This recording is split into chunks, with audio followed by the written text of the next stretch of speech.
अस्सलाम वालेकुम। मैं हूं हिना ख्वाजा बायात और बहैसियत एक फ़नकार, एक अदाकार, एक कॉलम निगार, एक मेज़बान और एक पेशकार मेरा ताल्लुक़ इलेक्ट्रॉनिक और प्रिंट मीडिया से है। जॉय ऑफ उर्दू से मेरा ताल्लुक़ बहुत पुराना है और ये जो नया सिलसिला शुरू हुआ है, घर बैठिए किताबें पढ़िए, उसमें मैं अपना आँच हिस्सा डालना चाहती हूँ। कुछ अर्सा पहले किताब शाये हुई खामोश निगाहें के नाम से। मेरी खुशबख्ती कि बहुत सारे बड़े बड़े नामों के साथ उसमें मेरा नाम भी शामिल था, क्योंकि बड़े बड़े कॉलम निगारों के इक़्तिसाबात उस किताब में शाया हुए थे। मुझे एहसास हुआ कि हर लिखने वाला अपनी सोच, अपने नज़रिए के हिसाब से लिखता है, चाहे वो एक छोटा सा जज्बा मोहब्बत ही क्यों ना हो। एक लाफानी जज्बा है, बहुत कुछ उसके बारे में कहा गया है। इसी किताब में 3 लोगों ने उसके बारे में क्या लिखा, ये मैं आपको सुनाती हूँ।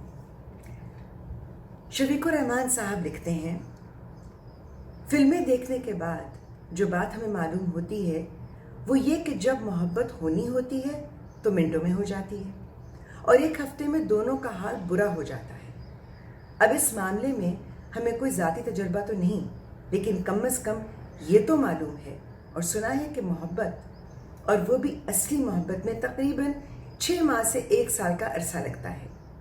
लेकिन यहाँ ये इंकशाफ होता है कि मोहब्बत के लिए फ़कत एक चीज़ ज़रूरी है, वो है लड़के और लड़की की मुलाकात। शाम को अगर लड़का सिनेमा गया तो लड़की भी आएगी, और अगर लड़की सर्कस देखने गई तो फ़ौरन वहाँ पहुँचो।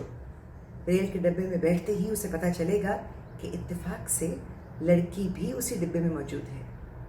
रास्ते में आपके संदूक बदल जाएंगे, फिर एक अधेड़ उम्र शख्स को लड़का किसी मुसीबत से बचा लेगा, वो शख्स लाजमन लड़की का बाप होगा, और जब लड़की के वालिद तक मामला पहुंच जाए तो समझ लीजिए कि अब शादी होकर रहेगी। शफीकुर रहमान साहब का तो ये अंदाज था, चुटकुलों वाला। लेकिन अशफाक अहमद साहब मोहब्बत को किसी और ही नज़र से देखते हैं।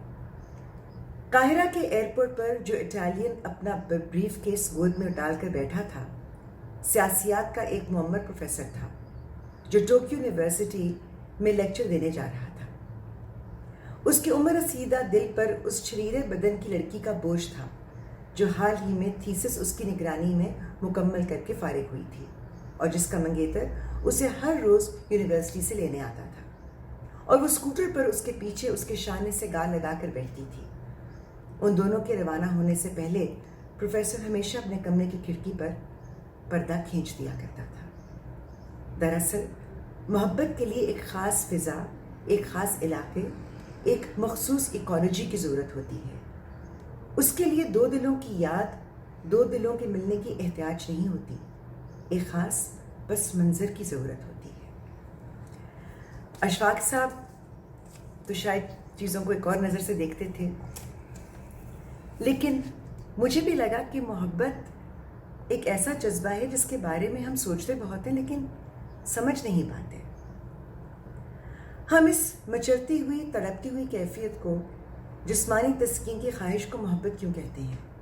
मोहब्बत तो बहुत आला, बहुत बुलंद एहसास है, किसी और को अपने आप से बढ़कर चाहने का एहसास, अपनी ज़ात से बालातर होकर किसी के लिए कुर्बानी देने का एहसास।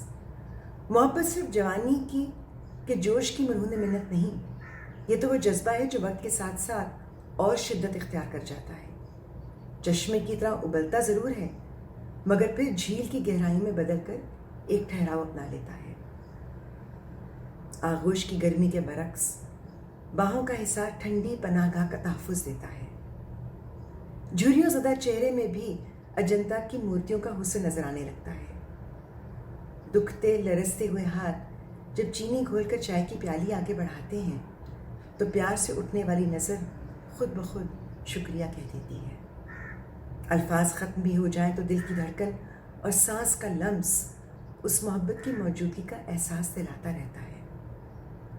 जवानी की रंगीन बहार से लेकर गर्मियों की धूप को बर्दाश्त करते हुए, ख़िज़ा की सख्ती झेलते हुए जो जज्बा ज़िंदगी के जाड़े में भी कायम रहे, वही मोहब्बत है।